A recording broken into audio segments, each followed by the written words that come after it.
బీజేపీలో అప్పుడే కథనోత్సాహం. ఎమ్మెల్సీ ఎన్నికల ఫలితాల తర్వాత తెలంగాణ రాజకీయం పరిమాణాలు తమకే అనుకూలమన్న భ్రమలో కమలం నేతలు ఉన్నారు.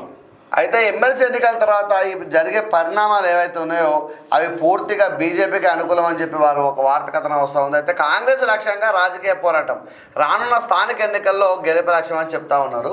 అయితే కాంగ్రెస్ లక్ష్యంగా కొట్లాడాలని చెప్తా ఉన్నారు. వీళ్ళు అధికారం రాకముందు గత 10 సంవత్సరాల కాలంలో కూడా కాంగ్రెస్ పార్టీ మీదే కొట్లాడిండు వాస్తవానికి కూడా. ఇప్పుడు మళ్ళీ ఏం చేస్తూ ఉన్నారంటే మళ్ళీ కదా కాంగ్రెస్ పార్టీ మీద కొట్లాడుతూ ఉన్నారు. మీకు అర్థమైందా కూడా శ్రీకాంత్ గారు?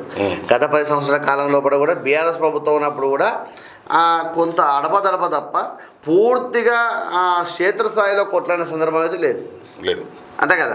ఇప్పుడు ఏమంటున్నారు అంటే కాంగ్రెస్ పార్టీ మీద కొట్లాడాలంటే మరి ఇప్పుడు బీఆర్ఎస్ అసలే ఇప్పుడు పడుకున్న సింహం లేచిపోయి సింహం బయలుదేరింది అన్న కేసీఆర్ గారు వస్తూ ఉన్నాడు.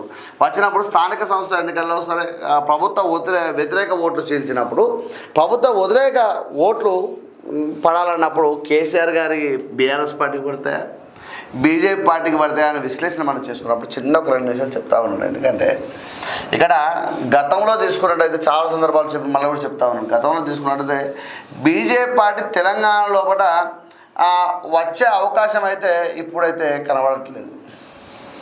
ఎందుకోసం అంటే స్థానిక బలమైన నాయకత్వం కోరుతూ ఉంది, రాష్ట్ర స్థాయిలో బలమైన నాయకత్వం కోరుతూ ఉంది.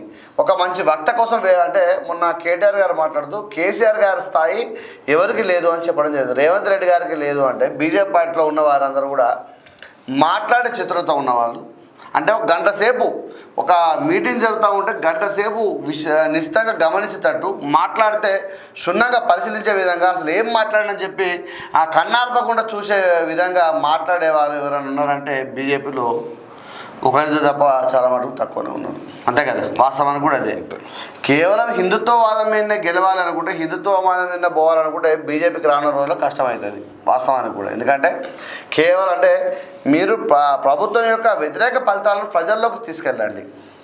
అంతే కదా, వ్యతిరేక ఫలితాలను ప్రజల్లోకి తీసుకెళ్ళి కాంగ్రెస్ ప్రభుత్వం ఇట్లా చేస్తూ ఉంది, ఇలా ఉంది, మా బీజేపీ ప్రభుత్వం మోడీ గారు ఇది చేస్తూ ఉన్నంటే ఇప్పటికి కూడా నార్మల్ కూడా మన పార్లమెంట్ ఎలక్షన్స్ కూడా మోడీ గారి ఫోటోతోనే పోయినారు. ఈ అంటే అభ్యర్థులను చూసి ఓటు కాదు, మోడీ గారిని చూసి ఓటు వేయడం జరిగింది చాలా చోట్ల కూడా. ప్రస్తుతానికి బీజేపీ అంటే మోడీ, మోడీ అంటే బీజేపీ తప్ప అట్లా వాస్తవానికి కూడా అదే. ఏదేమైనా స్థానిక సంస్థల్లో గెలుపు లక్ష్యానికి ఇంకో వార్త కూడా కథనం కూడా వచ్చింది. ఏమనంటే ఇప్పుడు ఎవరైతే అధ్యక్షులు ఉన్నారు కదా, కొత్తగా అధ్యక్షులు ఉన్నారు కదా, చాలామంది అంటే ఆశావాహులు మాకు కావాలి అన్నారట.